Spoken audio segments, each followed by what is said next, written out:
All right, we're live. So, what's up, Facebook? Sorry if I sound terrible because I have a slight cough and sore throat, but we're just it's just me and my buddy Allison just talking. So, I figured that wouldn't be too strenuous on me. But What's yeah, up? I got my good friend Allison Chambers, who I'm pretty sure did we do twice or three times already? This is now our third time. You typically ask me once a year, and I usually say yes because it's hard to say no. And this is our third year doing our live interview, and it's the only live interview I've only done. So keeping the tradition alive. No, for sure, for sure. So yeah, so I mean, if you haven't seen her or heard any of the episodes with Allison, definitely go out and check it out. We have the reactivity one, we have crate training, and then we have the house banners. Actually, no, wait, this is our fourth. Is it really? This is our fourth Holy moly. Wow. because we did reactivity the first time, we did crate training the second time, and then the third year we did house You're manners. right. You're right because we started in 2020. You are correct. My bad. I was just like counting through the topics, and I was like, wait a minute, it is the fourth time I'm doing this with you. So you definitely keep the tradition alive. So Anyways, I am very excited to talk to you about house training tips. Um, for those of you that don't know, I told Kevin before the live started that him and I tend to get real chatty, so I was going to try and keep it very owner focused for tonight because I think house training is pretty fundamental in the concept of training any dog, whether it be mhm. puppy or adult dogs. So, do you have any puppy or dog owners chiming in that are currently in the process of house training their dog? I don't think I do. I have someone struggling with the crate that's a little bit different, but that was one thing I wanted to address. Is there anyone here that is currently potty training or house training a dog? Mhm. Let's see. Maybe. Oh, we got Yay! we got one client, and she's got Me. three. She's got three little dogs. Well, she has a little Chihuahua mix named Scooby that's intact that he's marking everywhere. So that might be something we can talk about depending if we don't get a lot of engagement from the puppy owners. So, Okay. but yeah, I figured this topic would be good because I get a lot of puppy owners who struggle with potty training. I feel like I get people with the smaller dogs that have more difficulty with house training for some reason, and like I don't know if you've encountered a lot of older, smaller dogs and house training issues on your end. Yes. Yes. So let's talk about that. So one of the basic things that I wanted to address was the tools that we use for house training any dog. So first off, let's talk about crate training. Um, Hmm. I think we can list the crate as the number one tool for potty training a dog. Um, we can also talk about the leash. We can also talk about X pens and baby gates. They're not my favorite, but I don't want to exclude them.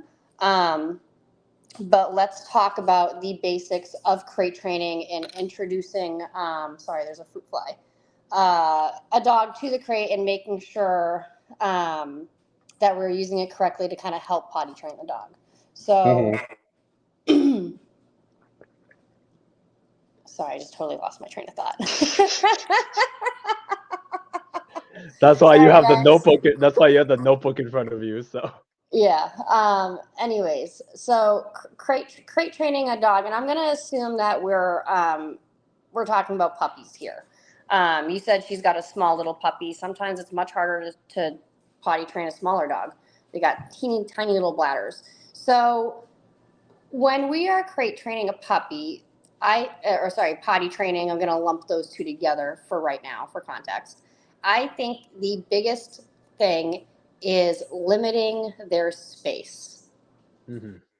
Hmm. So, would you like to elaborate on the crate and limiting their space? Yeah, I mean that is a big that's a big factor because you'll have like little 10-week old or however old you puppy you have, and then you have like this 4-bedroom house or mansion, and then it's just like by the time you're trying to watch some TikToks on the phone or you're like just trying to do something, your puppy's already like on the other side of the room, just wander, either pee in the other room or poop or whatever.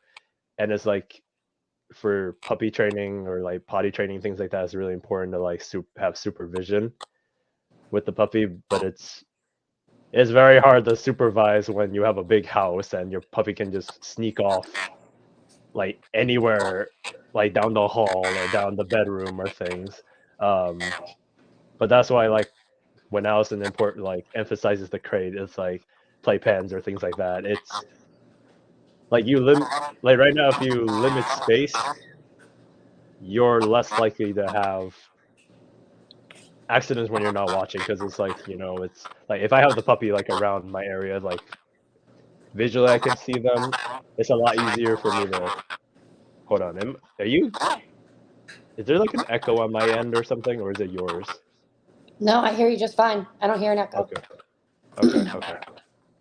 I don't know why is it just, I don't know why I'm just hearing it from my headphones, but in any case, um, I think just like limiting the space is really important because if you have too big of a house and then you can't really supervise them, it's really hard for you to like catch the little signs that they're about to like take a squat or they're about to sniff, and then that's why it's like really important that it's like you utilize these tools to like help you out, so you show your dog where they're supposed to potty exactly versus like letting your puppy figure out like where they're supposed to potty, which is ideally not in the house. And then usually what happens is we get mad when they do it, and then they see that and they try to hide even more. They try to go try to use the bathroom in the house without you seeing it a lot more likely because they know when they see you squat or pee or poop, owner gets pissed off, and then the puppy's like, oh god, so. Right. So the only time I'm really putting a dog in the crate is when I am feeding the dog to help acclimate them to the crate, or when I can't supervise them. So I think a big thing with potty training that most um, dog owners don't understand is that the crate is actually to help teach them to hold it. So dogs are taught typically at very, very, very young ages before they ever separate where to go and where not to go. So, by nature, if the dogs were taught to be clean, they would sleep in their den and then they would exit that area to go relieve themselves somewhere else. So, Hmm. what we can do to help mimic that and to help teach the dog successfully to become potty trained is you eat and you sleep in your den area, and then we bring the dog as successfully as we can outside to have them go. So, when we're potty training, we want to make sure that we're setting the dogs up for success as much as possible. I think that's phase one. I think you can agree with that. Hmm. Yeah, yeah, go ahead and keep elaborating. I'm just gonna turn off my headphones real quick, see if that Helps a turns little off bit. helps the feedback. Yeah, so just give me 1 second while you keep talking. So. Okay. Okay. So yeah, we're using the crate when we can't supervise the dog to help make sure that no accidents are happening, and then we are taking the dog outside and showing them where we do want them to go. So I think that's easily step one. A big thing, a big question that I get asked a lot, and one thing I wanted to address with Kevin, is what kind of crate is appropriate for your dog, and what kind of crate is best for your dog. Um, Kevin, are you with are you with us? Does that make it any better? Maybe not. We're having some technical, yep, we're having some technical difficulties. So I'm not a big fan of wire crates just to start, to keep the conversation going.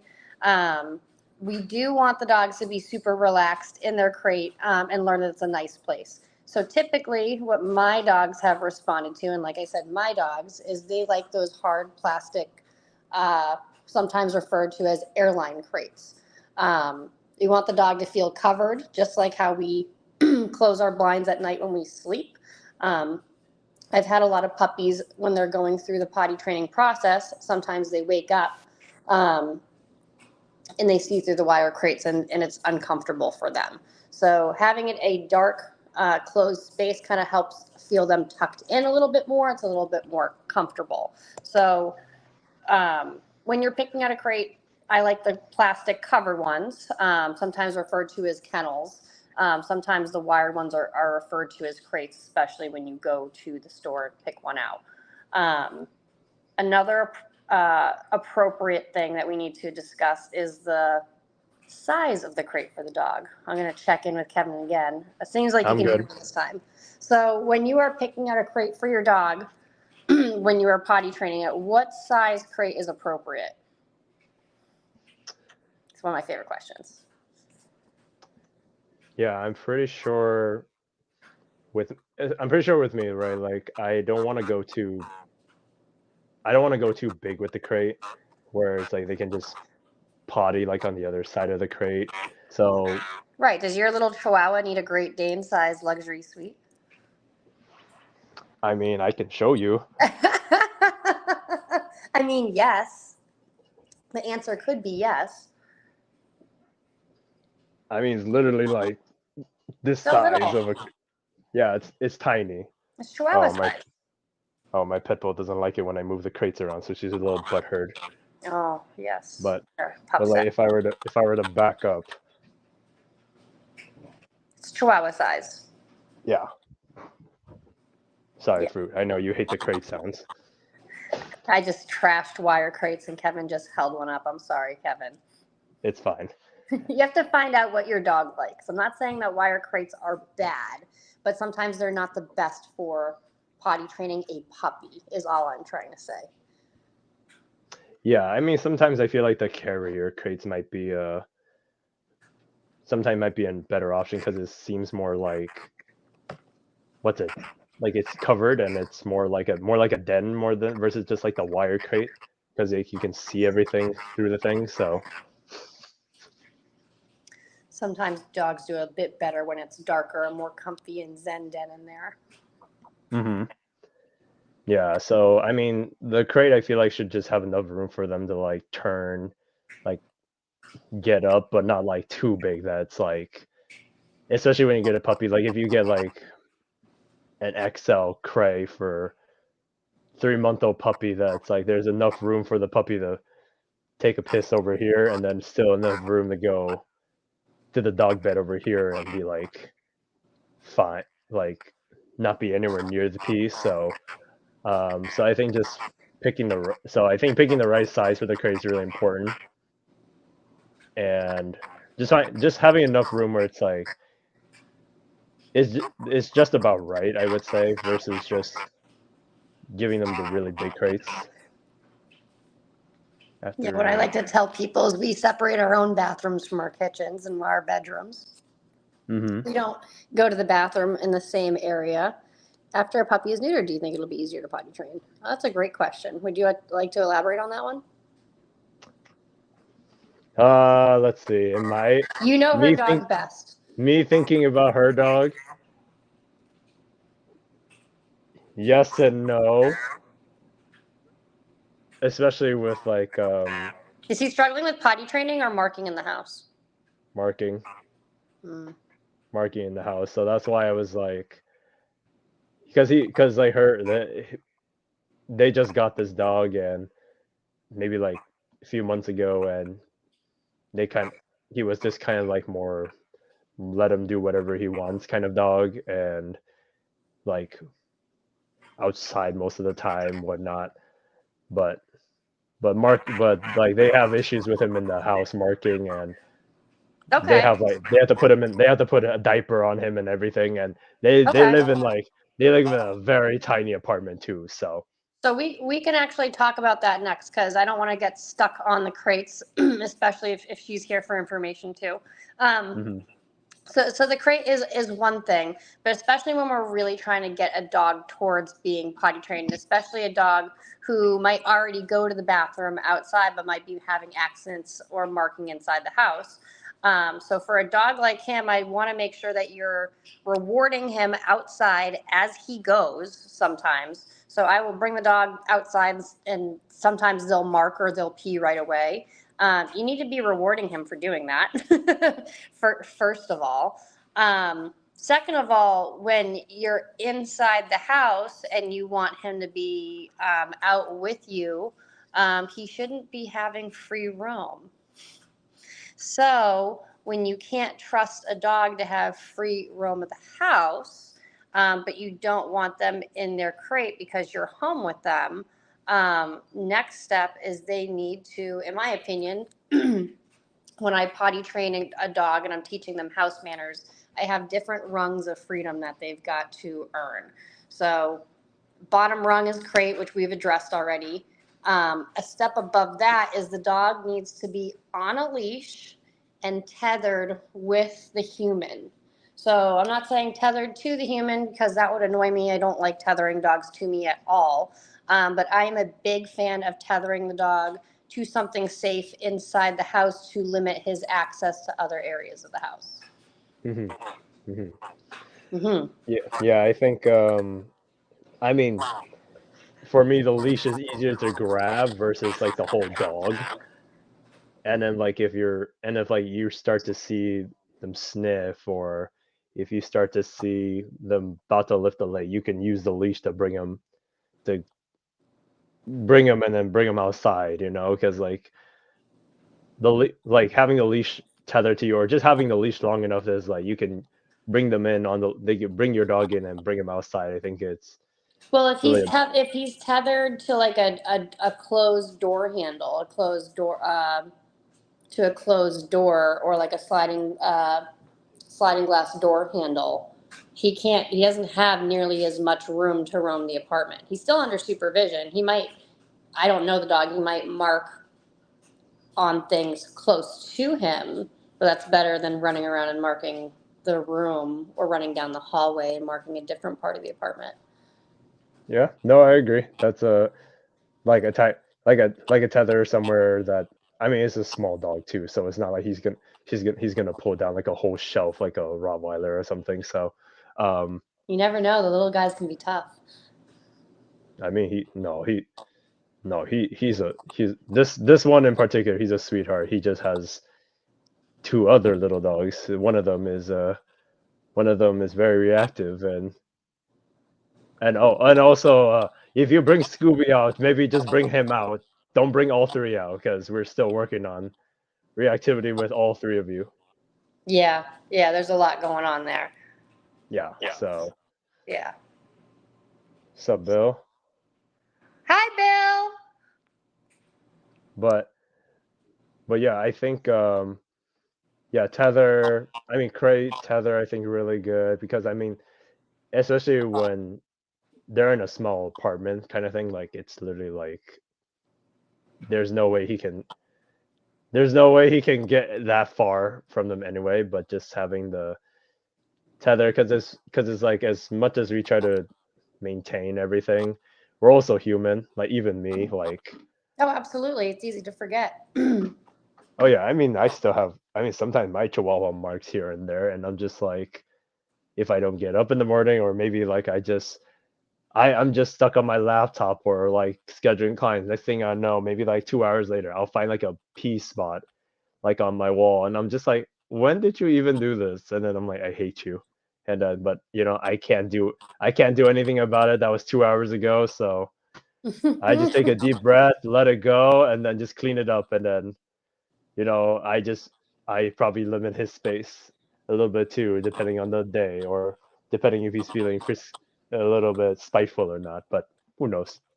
Chihuahuas, they're a whole different ball game. Yeah, but I love my Chihuahua, so I can't complain. Well, I All can right, complain a little bit, but I'm gonna throw a question at you. You ready? mm-hmm. To pee pad or not to pee pad?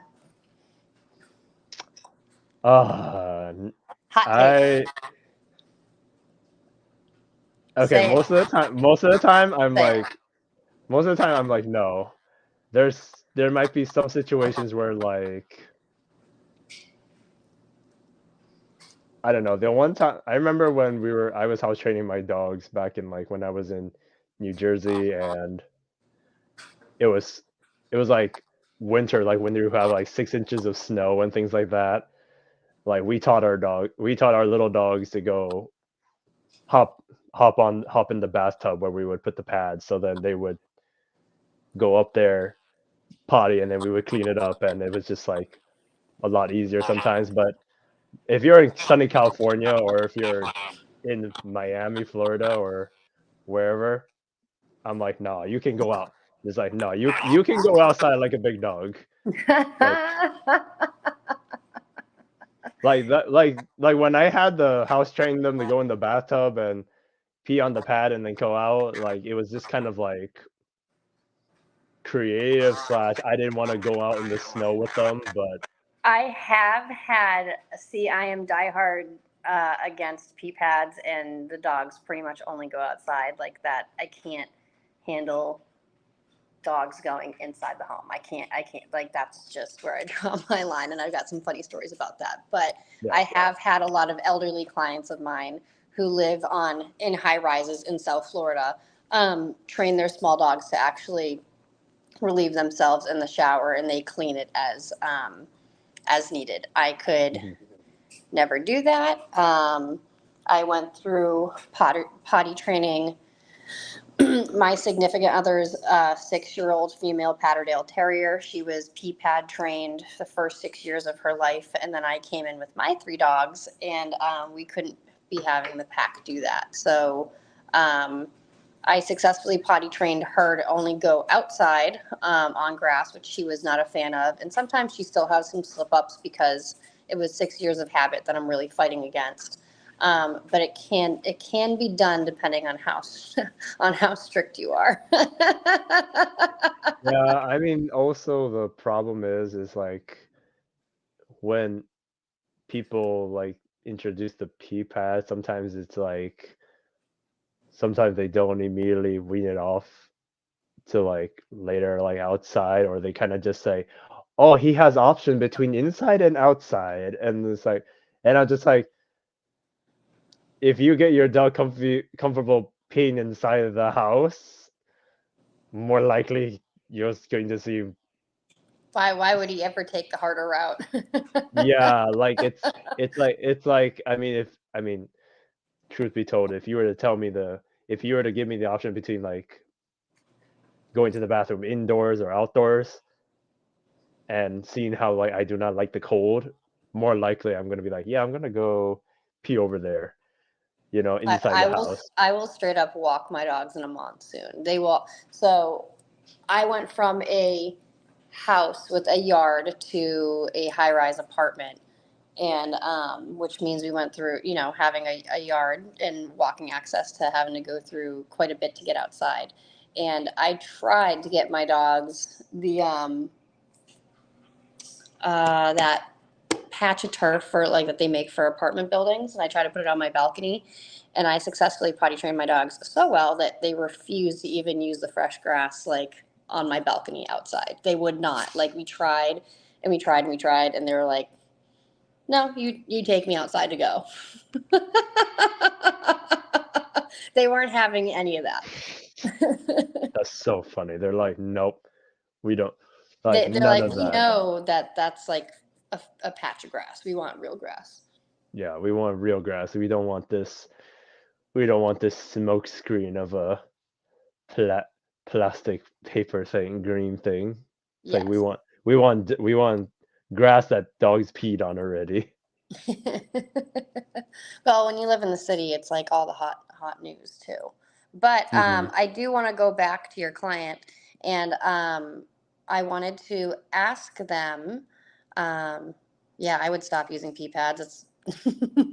Well, you can talk to Kevin about that, but um, it's reinforcing the dog for going inside the house. Hmm. Oh, that would see, that's an option you might want to explore, a patch of turf for the balcony. I don't know what their setup is like, but it sounds similar to mine. But one thing that I do with my clients quite often when I am potty training, accidents, whatever, housebreaking, whatever you want to substitute, is are they logging the accidents that the dog is having so that we can create a pattern to see if there's a time of day when the dog is urinating more versus less? Or are they successfully logging when the dog is going outside and going where Mm. the dog is supposed to? So I find it easier to do either one. So sometimes when you have a family that's potty training a dog, there's multiple people inside the household, right? And maybe not everyone's on the same schedule. So it's easier for some people to literally write down on a piece of paper in front of them when their dog's accents were for today, see if they can establish a pattern, or are they writing down when the dog actually went outside? Hmm. Yeah, that's a really good idea. I mean, Super simple. I think it's a great idea just because like we're very pattern based, and then like more likely our dogs have to have probably will have some sort of rhythm or pattern.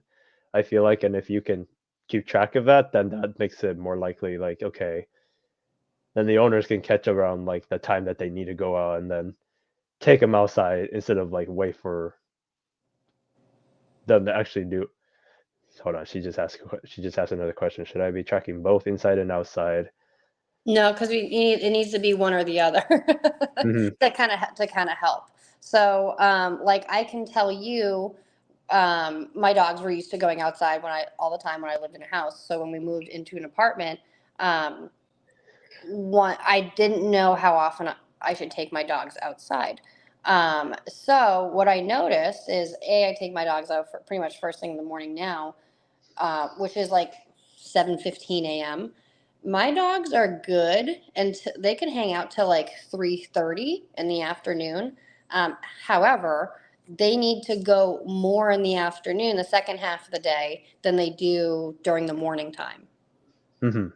That's just them. But that's a pattern that I kind of had to establish with my dogs. So I know my dogs can wait, but I kind of had to figure that out when I was making that switch. Yeah, I think just learning about the dog that's in front of you and then getting to understand their patterns is important because I mean it's like four the 4 out of 5 dogs here, they'll just wait till I open the door to like go out into the backyard, or like maybe I'll have one of them just like sit in front of me right here and look at me like I really need to go, and then be like, okay, cool, I'll let you out. Yeah, but that dog gets instant gratification, right? What about this client? If they're in an apartment, how long does it take him to get outside? True, true. That dog But that that's dog doesn't get instant gratification for asking. Not me. true, but that's the thing is kind of just like you have you have to just create the pattern at that point, like because right now it's like you if you're not watching the dog, okay, you gotta have the dog in the crate. If you're if like I mean if you take your dog outside and if you and didn't go, okay, cool, then that means the dog either has to be tethered to you or in the Right. crate, and then just put a timer until you're ready to take them out again. And it's just kind of like I tell my clients like your dog, like if your dog goes potty outside, there's doesn't try to do it inside, then you could give them maybe like a little bit of freedom for like I don't know 5-20 minutes depending on it, right? And then until you start to see that it's like about the time that you got to take your dog out again, because I mean it just depends whether because puppies I do that more versus like the little I mean right now it's like for both the older little dogs or the puppies, it's just kind of like I kind of just how people put a timer to be like how long until they have to go again. If I know it's like maybe every what do you think like every 2 hours, every 3 hours? What do you like? Well, it depends on the size of the dog, depends on their activity level, but also the dog that we're talking about in specific is marking. The dog's not emptying their bladder. So Hmm. that dog I'm probably going to give like when I'm potty training most puppies, if they successfully go outside, I'll give them maybe 20 to 30 minutes of free time inside the house. That might Hmm. be way too much time for our little friend who likes to um, give the lady liberty to items inside the house. But that being said, because I have a dog who is unneutered and loves to mark, I tried to give him, by the way, a place to mark on our balcony. He was still not interested. So I'm not sure if her little dog would be interested in, not addition to a turf, but a fire hydrant or something appropriate for him to lift his leg on. Can't do it here, but you can do it here. I mean, I don't have a fire hydrant, but I You just can took order a them on Amazon. They have everything. I mean, I took like a big log that was supposed to be used for firewood, like a big log, and I just put it upwards, like right here under the roof, under like a gutter roof when it rains, and it's just like literally the boys just mark that like every time they pass by. So it's just like you I can be call it the super logging in and creative. logging out station. Yeah, like you can be super creative to you could do hydrant, you could be lazy like me, grab a piece of lumber, just put it out there, just have it Yeah, I've standing had up. people that buy different topiaries or different plants too for their dog to literally mark depending on what kind of area it is. Yeah, and that's it. Hold on. So let's see. It's It's horror hard for us services. to tell because of the diapers, but I think she's got the diapers off and that will help. Yeah. So the best so far they've Oh, been because he's man. wearing diapers all the time inside. Yeah, he's that's how they've been managing the accident. So that because like he tries to mark, but he ends up marking in the diaper. So that's where. And he doesn't seem to care if he marks inside the diaper. It doesn't bother him. Oh, he is he's a tough one. Yep, that what they've been living with for the last few months. So Oh, that is tough. That is so tough. Yeah, he needs his freedom limited big time. yeah. And I'm sure he's sneaky about it. Did he learn to be sneaky? Is that why you were bringing that up earlier? Well, it was yeah. Well, I mean, it's like it's not just even him. It's like it could be anybody's. Like It could be anybody. I don't have many puppies that I work with right now because I take pretty much exclusively behavior modification. He's some dogs are just dirty. Some dogs are totally okay, like being in their scent, especially if he's an unneutered male. He might be feeling that what he's got, especially like I have an unneutered male terrier, and that dog is the dirtiest dog I've ever owned. Like he loves to be. He's in mud. He's in dirt. He's if anything stinks, he's rolling in it. His nose works like a bloodhound. He is just that's his whole world. So mhm. there's a lot of information to be shared when they are not neutered, and that's how they communicate. So if he's into himself, it sounds like he's quite proud in his work, and it's probably very, very, very reinforcing for him to do so. So Let's see. Scooby sounds like he will just roll and poop if he could. I swear. Yeah. that dog needs some farm time. Yeah. Well, I think like with him from young, he got to just roam and do whatever, but he never really learned how to actually like house train and he did grew up in a farm, so for him to go from the farm to the small one bedroom apartment is like slightly difficult for them. So It is. I feel that struggle, and the thing is, especially if he really like doesn't bother him. Sometimes it can be genetic. Sometimes it can be taught. A lot of these bathroom habits are really instilled at super developmental stages.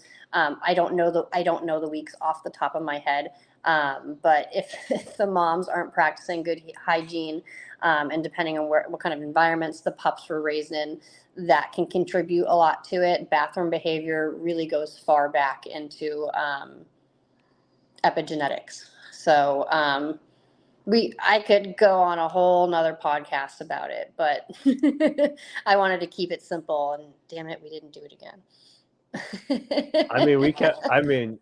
I mean, at least we didn't go like way out the rabbit hole. We're just staying within. We're staying within like potty training things. Except this is now is way more about the marking per se, but it's still good content. It's still good information for people. And plus, is like people can, if they didn't get a chance to ask the questions during the live, they can just message down below, or they could comment down below, and then they could just message us. They Like, can. I also, I think we just, my training director just created a really nice PDF file, I believe, for crate training.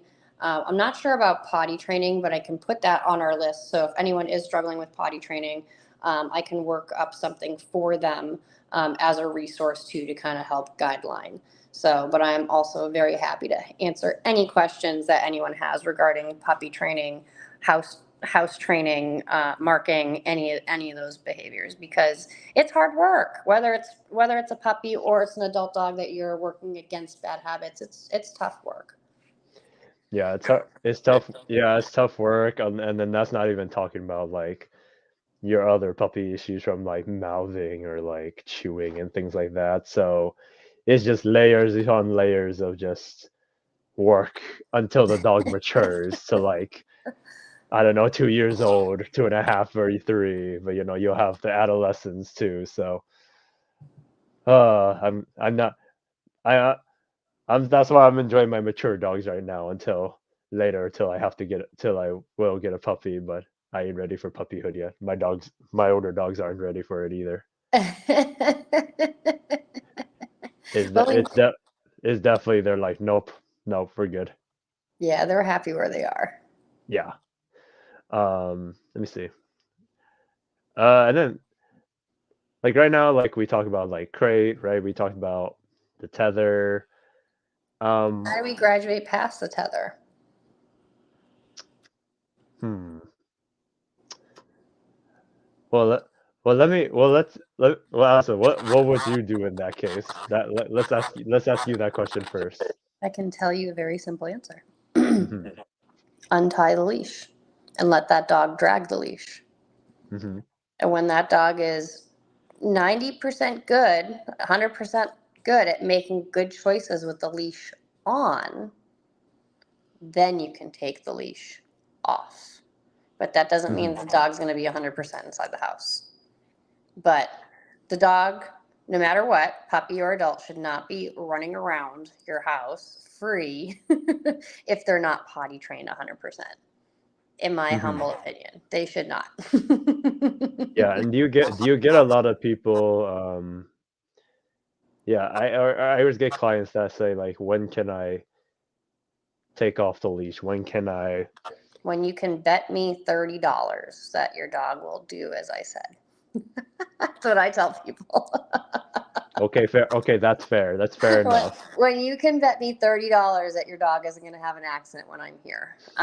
But no, I mean, what I tell people realistically is the first year and a half, I am very strict with my dogs, and they really have to earn their freedom. Um, Hmm.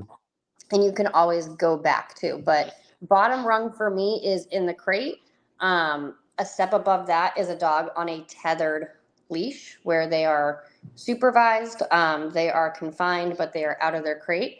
A step above that is a dog with a dragged leash inside the house that is safe for them. Obviously, I really don't do baby gates and X pens because I feel like dogs learn to just push through them and not respect those boundaries. So pretty much all the training that I do exclusively with potty training and house manners has to do with a crate and a leash. Hmm. That's how I do it, at least. After they're really good making decisions, and you can trust them inside the house with a dragged leash, then the leash can come off. Hmm. And you can always go back to kindergarten, as we say it, and put the leash back on until the dog is trustworthy. But no, they've got to really earn that off leash freedom, at least in my house. Yeah, That is a big thing I cover, especially in behavior cases.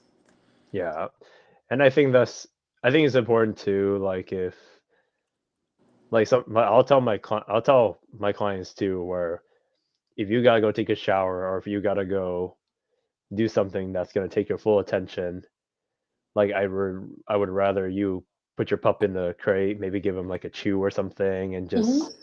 like just not risk the chances of your dog having an accident because it's kind of like any it's kind of like any bad habit, right? If you keep doing it, it's just gonna keep it's more likely to it's either self-reinforcing or is more likely to happen again versus like, I'd rather they be proactive and just have them in the crate or just know like just know I just have people like catch themselves be like, okay, if you know you're gonna be super busy, whether you're playing your PS5 or if you're gonna do laptop work, let's say like some admin work, or if you're gonna go take a shower, it's just like just be it's better safe than sorry. Just put your pup in the crate for like your dog will be fine in there for like 20 minutes or so, and then but when you're done and you can get your full attention and you can watch the puppy again, then you're good. You can let him off and just watch him in the small aquarium that you have because you're still limiting the space sometimes. But I think also I think the other thing is too is like puppies need to potty maybe like shortly after waking up from a nap or eating, When they drinking. are playing, Yeah, when they're playing. when after So a few minutes of train, there's so many times when a puppy is going to have an accident. So let's list those real quick. Let's start with the obvious ones, like you said, uh, right after right their at yeah, right after eating, right after drinking water, after sleeping, after play, especially when you move around a lot, there's gonna be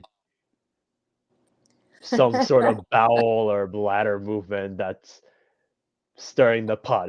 That's kind of stirring as you're running and having a good time. And My favorite one for puppy owners are when you're interacting with the puppy and the dog's doing great or whatever, and the dog just books it down the hallway or out of the room. Guess what?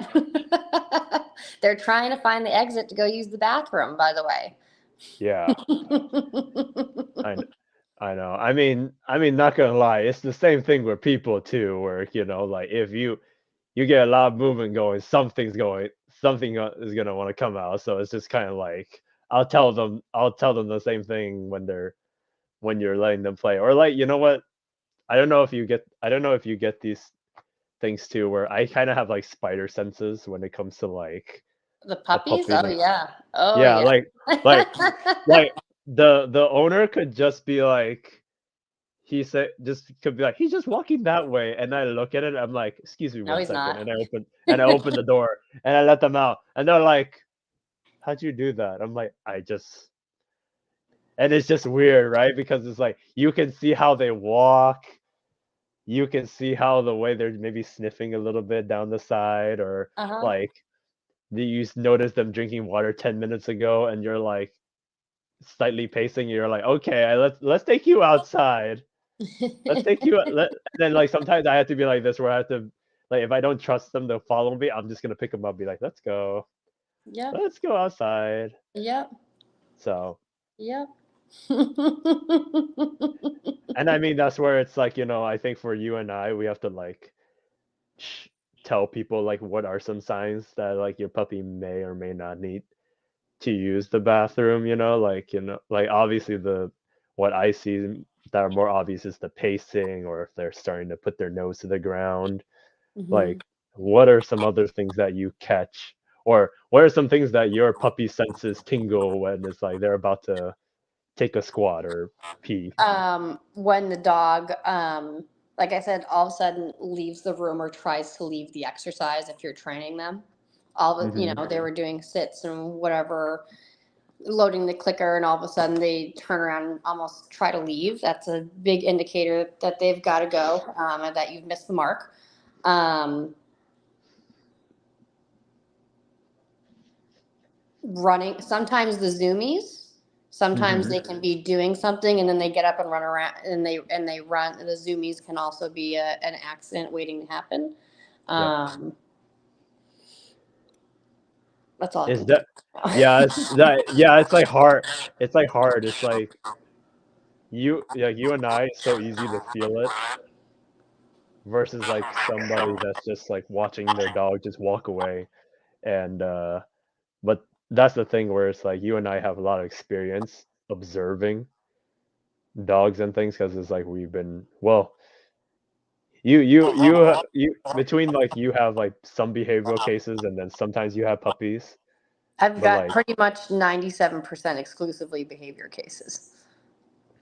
yeah, So if I get a puppy, it's that's for me is a cakewalk. I'll, but it does happen sometimes. So yeah, I've got a Cavalier puppy I'm working with right now, and she's just a cakewalk. I love her. yeah, and that's the thing too, where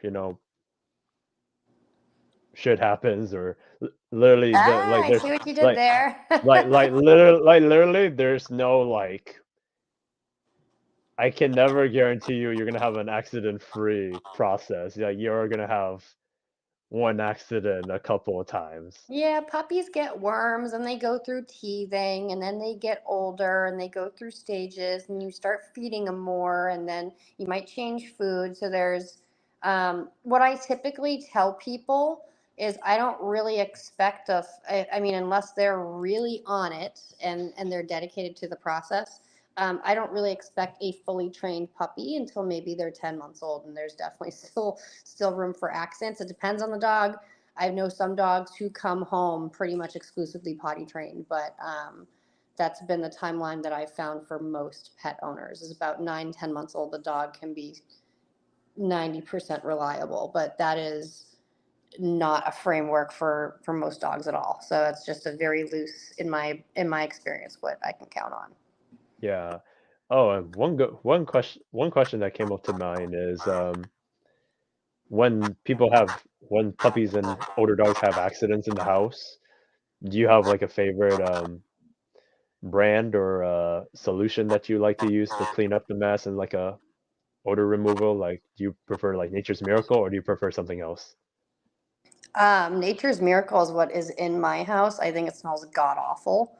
Um, Are you laughing? It's true. Yeah. It smells god awful. That I forget what I used to use when I worked at a big location, but I almost always use Autoban after as my enzyme. For those that don't know, if you clean a dog accident, you need to disinfect the area, and then you need to be cleaning the area with an enzymatic cleaner to help eat the odor to prevent the dog from going there again. Autoban, ODOBAN is my favorite enzyme. And then you can clean and disinfect with whatever you have. I mean, I have Lysol, but I know that Nature's Miracle is what's in my house. I just hate the smell of No, it. I get it. I have the same thing. I have do I have it? No, it's downstairs, but whenever I spray it and I have to like clean whenever he marks, oh, I'm just like, nope. I totally get where what you're feeling with the smell. So, but yeah, I figured that would be a good question to have because I know a lot of people will always ask like, what should I use to clean it up and what should I, just I'm like thinking like pet owner mind right now, like what kind of questions Yeah, would people ask you us? could use Lysol. I mean, you could use white. I'm pretty sure you could use white vinegar. You could use bleach. Um, I get it's really a matter of preference for what products they want to use in their home, really. But you need a disinfectant and you need an enzymatic solution. Hmm. Enzyme is the word you're looking for. Enzyme eats odor. It prevents odor from staying there because dogs are triggered by previous dogs going there. That's what makes them want to go there again. And that's why so many dogs struggle with pee pad training because once they mark a soft surface, it tends to hold that scent for a very long time. It's very tempting to go there again. And then when they do it again, it's very reinforcing, and that cycle just continues. Hmm. Yep. I to- and I don't and sometimes, and I don't know if you've done this before. Like sometimes I feel like because I feel like I've had owners who have dogs that they train to get them used to like the balcony or the backyard and things. But then when they try to get their dogs to potty during when they're like going for a walk or when they're like trying to go somewhere that's not familiar with them, Mm-hmm. like you've seen like Mm-hmm. dogs, right, that aren't comfortable with the potty like in a new Absolutely. space, right? Yeah. So Absolutely. What that sometimes, really what that yeah, really tells you is how the dog feels. The dog doesn't exactly feel safe where they are. So once again, it depends on the dog, but your dog also has to be able to pee on leash before they can pee off leash. I see a lot of people mess that one up all the time. My yep, boyfriend's dog really struggled with going to the bathroom on leash because she was pee pad trained. So when we started walking her and took away the pee pads, she did not understand the concept of using the bathroom on a leash at all. It was very, very tough for her. yep. Did having like your other dogs with her to see them potty on the leash help Uh, at that it time? it did. It did. She's a tough dog. I mean, that habit is so ingrained in her that every once in a blue moon she'll have like a bad streak and she'll regress in her training, and then we limit her space again, and then she hops right back on it. But she was allowed to literally pee and defecate in the home for the first 6 years of her life on soft surfaces. So when she Mhm. has a mistake, like it's again working against 6 years of habits. It's really hard. It's really, really hard. Yeah, and you put up a good point. You brought up a good point where it's like if you had a dog that did this for 6 years, it's a it's a tough habit to work on, but it's not like impossible. And sometimes it's like, you just It's have to take a few steps back to move forward, and it's totally fine. So it's not like we have like perfect dogs like like all the time. It's like you and I will have accidents like every blue moon, and it's like I mean, I don't have accents inside the house, Kevin.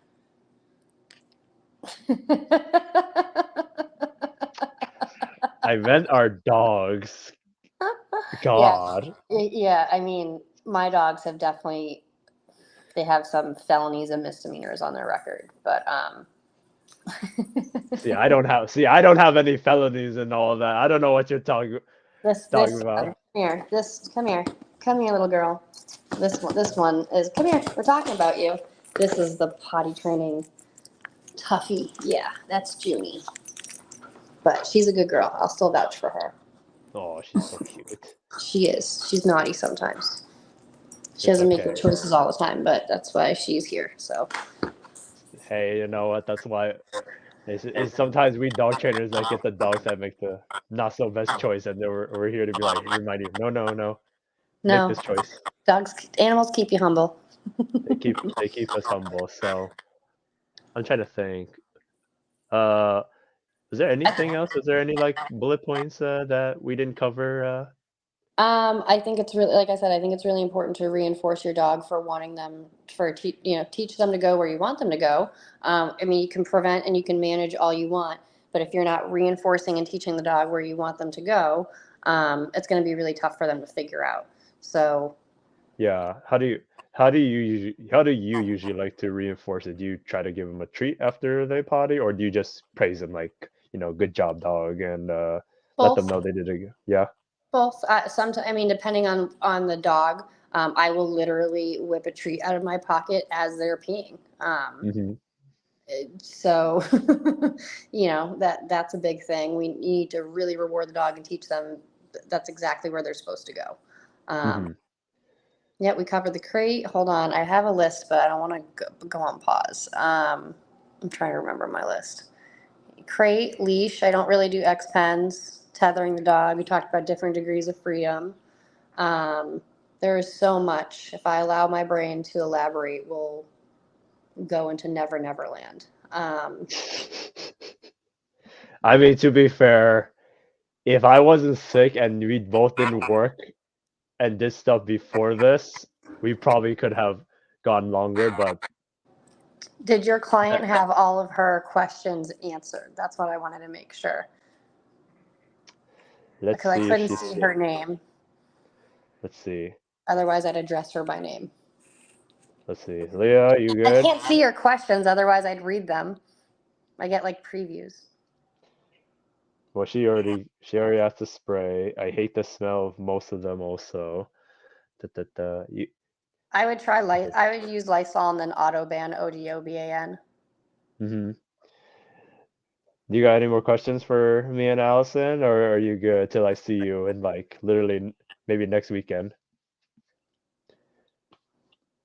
Yay. All right, she said she was help. She said it was very helpful. That's awesome. I'm glad. That's what this is for. Yeah, and it's also just yeah, it's also great. It's just like some people just need like a reminder. And what I like about it with this is like you can just replay it and just listen again and just take some notes and then start implementing this stuff to your dog, And I mean, I'll tell if people struggle with the little dogs or like having some potty training issues, it's like I'll tell them it's like I'll tell them I totally relate. I had the Chihuahua that he wouldn't poop in the cold and the rain, but now with hard work and perseverance, I'm like he poops in the rain. His reward, get back in the house. He gets to go back in the house. So That is a tough case to crack. So, poor little guy. yeah, but that's where it's like if obviously if you're having real issues with your dog with potty training, then it's good to just seek out like a professional to help you, go to your home or like consult with and talk to, just so you really have like someone that can really And help there you out. are Which is different ways to do it too. It doesn't have to be my way, it doesn't have to be your way. There are a million different ways to potty train a dog. So, my way is not the highway, it's just one way to get there. So, seek out whoever is local, but otherwise, Kevin and I are happy to help. yeah, and I'm the same way too. I'm like I may not be a highway, but I might be like Route 66. Like it could just be I'm just one of the few roads, but like if I find an idea that works for you, cool.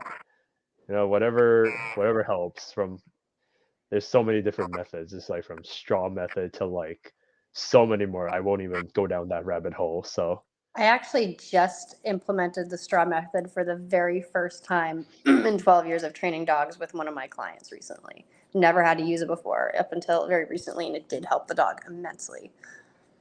that's really cool. And First time I've ever pulled out that method. It was very exciting. see, see, there you go. And No, no.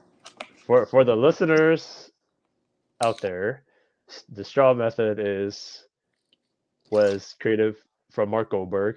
He has a video about the straw method, and it's basically um you put is it hay or is it straw? Is it actual straw? Straw. Like It's yeah, straw. Different than hay.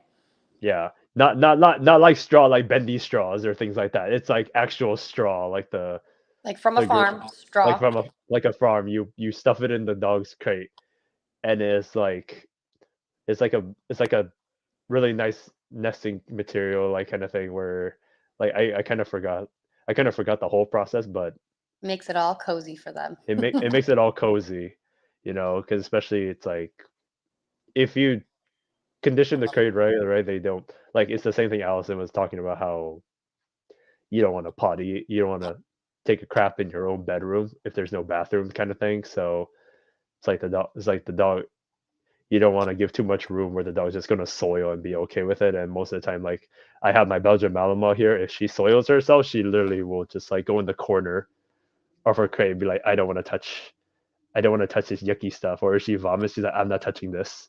Yeah, she's You clean. She's a know? clean Yeah, my dog has good hygiene most of the time. dog. It's the boys that have bad hygiene. The girls are pretty good about it. So That's so funny. I know they have and and they have way less accidents than yours truly. So no, just kidding, just kidding. You put that joke on me, now I'm gonna take it all the way. So All right. Well, thank you for having me on, Kevin. Thanks for those that joined us tonight, and I hope they got more than something out of it. But I look forward to more interviews in the future. Is there anything that we wanted to wrap up? I'm sorry, that was such a good joke to end on. that's totally. I figured that'd be the way to go. So Kevin does Allison, have more clients tonight, people. I would talk all night, but he told me to keep it keep it quick.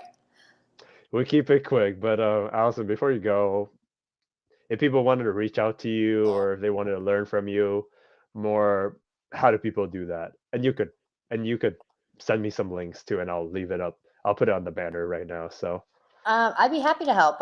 So my website is completecaninedogtraining.com. It's quite the mouthful is pretty long. Completecaninedogtraining.com. It's CANINE. My number is 781-243-4481. You can always reach me there. And I am taking on new mentorship students. Once again, I specialize in mostly behavior mod, and those are pretty much 97% of my clientele. I am located in South Florida, and I met Kevin at an IACB conference back in 2019. and the fun, and again, we'll bring up the story where even forgot where I just went up to her as like I brought. I forgot. Was it? I went up to you, right? We became friends like right after, or Yeah, you said that I was your new friend. I said, all right. And that was that. see, it's like things That's like that it. that I like question myself. I'm like, that happened. I'm Yeah. like, okay, I guess it did. So, but in any case, Facebook, thank you for watching, and I'm gonna post the next live stream later today, so you all can be RSVP for that. But me and Allison are just gonna wrap up and say our goodbyes after this. But we're gonna sign out. But hope you guys have an amazing day, and hope you're not sick like me. But I'll talk to you all later. So have a good one, guys. Night, Facebook.